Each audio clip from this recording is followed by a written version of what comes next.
When we talk about PCs, we always tend to look at things like the hard drives, RAM, processor, but another important component is the power supply. I've got Sean Walker with me today, our tech expert, to help us understand what are the best power supplies, what the numbers mean, and how you can make your system run smoother. Thanks for joining us. You're welcome. So power supplies, essentially the little box inside the unit here that powers the whole system. Exactly, the guy that sits at the back that everybody forgets about. And people tend to cheap out on these things if they have to replace it, don't they? Exactly. You can get power supplies that start at like $30. It's one of those situations, though, that you get what you pay for. And when you buy a $30 power supply, you get about $30 worth, unfortunately. So what's the bad thing about cheaping out? Well, there's a couple things. First off, the most important thing is this is the device that's providing all of the power to run your hard drive and your DVD player and the motherboard and the power and the actual CPU of the computer. So by cheaping out, you get a couple things. You get not as good voltage regulation. And what that's going to do is it's going to provide an uneven voltage and current to the components. So as you get more devices inside that are running, that can actually start to drop down, which means that you're going to start providing more current, which generates more heat. More heat is bad. I guess more heat also lessens the life of the whole system as well. Absolutely. Enemy of technology. So, you know, a lot of times you get a desktop PC and they measure these things in wattage. Like I think one of my PCs has like a 300 or a 350 watt Correct. Box. But how many devices is that good for? Like, how do you tell? Like, because if I start adding all sorts of stuff, that's going to obviously draw more power out of that thing. Exactly. So most power supplies now, if you go and buy a new one, you're in the 400 to 500 watt range. If you go with a 500 watt power supply, usually you're pretty good unless you're doing something extreme. Like if you have multiple devices, like multiple hard drives, multiple video cards. Those are the two biggest drawers of power in the box. Thinking of one of my PCs right now that's probably smoking because I don't have a big enough power supply on it. But again, for most of the desktop PCs that I've seen over the past couple of years, they do tend to come with the smaller power supply.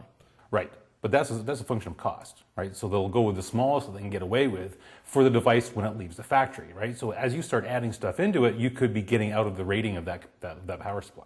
So how do you know that your computer's power supply is not powerful enough for your system after you've added stuff? Like, is there a way to tell? Yeah, pretty much. When you go through... Smoke coming out? That's number one. When you look at all the individual devices, they'll all have a power consumption rating, how much power they draw. So very simply, you add them up. If you're over top of that rating of the power supply can deliver, then you're basically in problems. So how do you know that? Is that typically written somewhere on these? Oh, yeah, it will have a rating on it. This is how much that power supply is capable of. Now, one of the problems though is some of the power supplies, because there's multiple voltages that this puts out, right? There's plus 12 volts, minus 12 volts. So the actual the overall rating, in other words, all the different voltage rails combined is what this is capable of.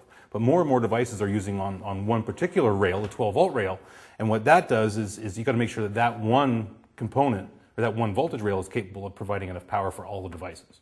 So typically now with most systems, if you can get 18 amps out of that 12-volt rail, then you're going to be fine for pretty much the future. What's a rail? Voltage rail. In other words, one of the individual voltage buses inside the unit. So essentially, as you're adding more stuff to it, you should be measuring how much capacity all these different devices have, like video cards and things like that. Exactly. And then just open up your box and have a look at the numbers on the side of your power supply. Exactly. And it's pretty easy to actually upgrade this. I mean, if you can use a screwdriver, you can typically do these things yourself. And what should someone pay for a bigger power supply, like a 450 or 500 watt? If you start usually in the $60 to $70 range, you're getting something that's not bad. If you're up and around 100, then you're getting into the better quality. You can spend $500, $600 on one if you really, really want to. But typically, in the $60 to $100 range, you're getting something that's not bad. And as far as ventilation and stuff, these things typically have fans built into it. Exactly. Should we be worried about anything else in the system to help keep it cool? Well, the main purpose of this fan inside the power supply is to keep the power supply itself cool. Outside of that, typically processors now have a small fan sitting on top to suck the heat away from that. You want to make sure that it has somewhere to go, right? So not into the power supply. Exactly. You want somewhere else in the case that's going to allow that heat to escape.